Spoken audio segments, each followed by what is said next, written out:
Deep's art पॅशनमध्ये तुम्हा सर्वांचं स्वागत.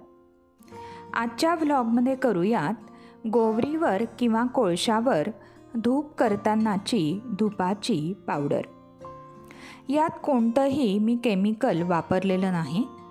हर्बल किंवा इको फ्रेंडली असा हा धूप आहे.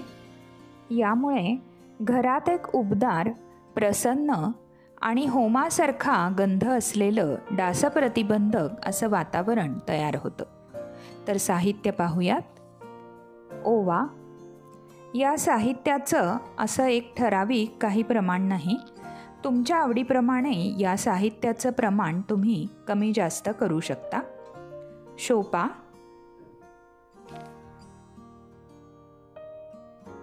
बडीशेप. आता आपण हे जे घटक पदार्थ वापरत आहोत ते डासप्रतिबंधक म्हणून कसं काम करतात याचा एक डिटेल व्हिडिओ मी तयार केला आहे. लिंक डिस्क्रिप्शन बॉक्समध्ये देते आहे, नक्की पहा.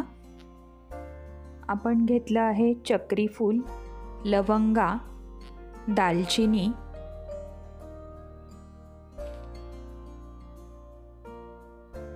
दालचिनीचे थोडे लहान लहान तुकडे करून घालूया.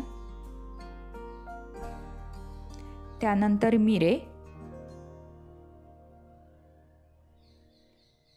तमालपत्र, याचेही असे कात्रीनी मी बारीक बारीक तुकडे करून घातले आहेत. तीळ, खोबरं. तीळ आणि खोबऱ्यानी आपल्या धुपाला छान असा होमासारखा गंध येतो. आता हे सगळं साहित्य मिक्सरमधून बारीक करून घेऊया. पाहू शकता चांगली बारीक पूड झाली आहे. पुढचं साहित्य पाहूया. देठासकट कढीलिंब. कढीलिंबाबरोबर तुम्ही पुदिना पण घालू शकता. आता थोडं थोडं साहित्य घालून मिक्सरमधून वाटून घ्यायचं आहे. एकदम सगळे घटक घालून बारीक करायला गेलं तर तेवढं बारीक वाटलं जात नाही. कापूर तुळस घालूया.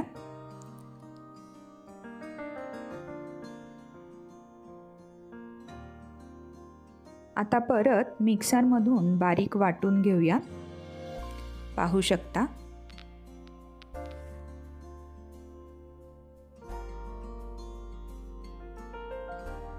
आता सिट्रोनेला आणि गवती चहा किंवा लेमन ग्रास असं बारीक बारीक तुकडे करून घालूया.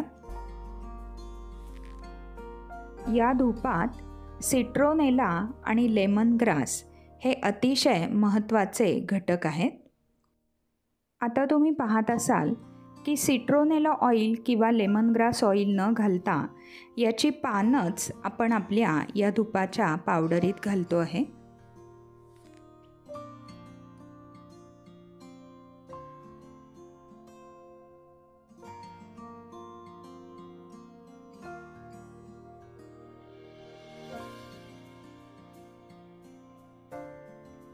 परत एकदा नीट सगळीकडून हलवून मिक्सरमधून बारीक करून घेऊया.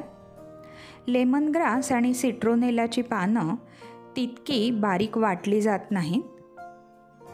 आता कडुनिंबाची आणि चंदनाची पावडर घालूया. या पावडरीमुळे हे लेमन ग्रास आणि सिट्रोनेला अजून थोडं चांगलं बारीक वाटलं जाईल.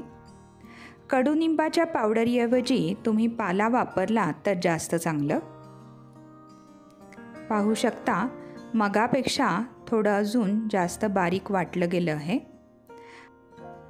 आता ही सगळी बारीक वाटलेली पूड आपल्या एका तसराळ्यात काढून घेऊया. वरून अजून थोडी मी कडुनिंबाची पावडर घातली आहे. आता वरून गुगुळ आणि थोडा भीमसेनी आणि थोडा साधा कापूर बारीक करून घालूया.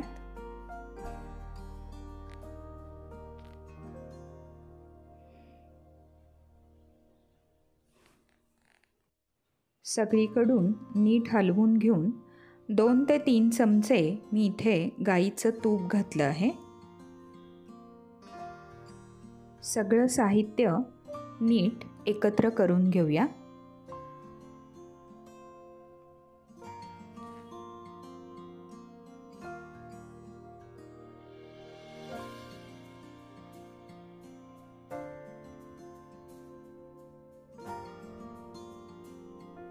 आता गोवरीचे 2 लहान तुकडे मी पेटवायला ठेवले आहेत. तुम्ही कोळसा पण घेऊ शकता. आता एका धूपदाणीत ही चांगली निखारे झालेली गोवरी घेऊन त्यावर आपली ही आत्ता केलेली पूड घालूयात. पाहू शकता धूर यायला लागला आहे. यात जे घटक पदार्थ आपण घातले आहेत त्यामुळे एक प्रसन्न असा होमासारखा वास घरात भरून राहतो. आणि मुख्य म्हणजे यातून हा निघत असलेला धूर डास प्रतिबंधक म्हणून काम करतो. ही तयार केलेली पूड तुम्ही पेटत्या गोवरीवर, पेटत्या कोळशावर किंवा नुसती डिफ्युजरमध्ये किंवा इलेक्ट्रिक कापूरदानीत सुद्धा घालू शकता. डिफ्युजर किंवा इलेक्ट्रिक कापूरदानीमधून सुद्धा छान प्रसन्न असं वातावरण या घटक पदार्थांच्या वासाने तयार होतं. आता ओल्या गोमयामध्ये जर आपण हे घटक पदार्थ घालून त्याची गोवरी तयार करून वाळवली तर उन्हात गोवरी वाळवताना किंवा ती वाळवलेली गोवरी पेटवताना या घटक पदार्थांमधलं जे इसेन्शियल ऑइल असतं ते आधीच उडून जाण्याची शक्यता असते. त्यामुळेच या घटक पदार्थांची पूड करून नंतर त्याचा अशा प्रकारे धूप करणं जास्त योग्य. तुम्ही सुद्धा या पावसाळ्यात हा अशा प्रकारचा धूप नक्की करून पहा. दीप्स आर्ट पॅशन या आपल्या चॅनलचे व्हिडिओज तुम्हाला आवडत असतील तर जाता जाता आपल्या चॅनलला नक्की सबस्क्राईब करा. बेल आयकॉन प्रेस करा म्हणजे येणाऱ्या व्हिडिओंचे नोटिफिकेशन्स तुम्हाला मिळत राहतील. भेटूयात लवकरच पुढच्या व्लॉगमध्ये. धन्यवाद.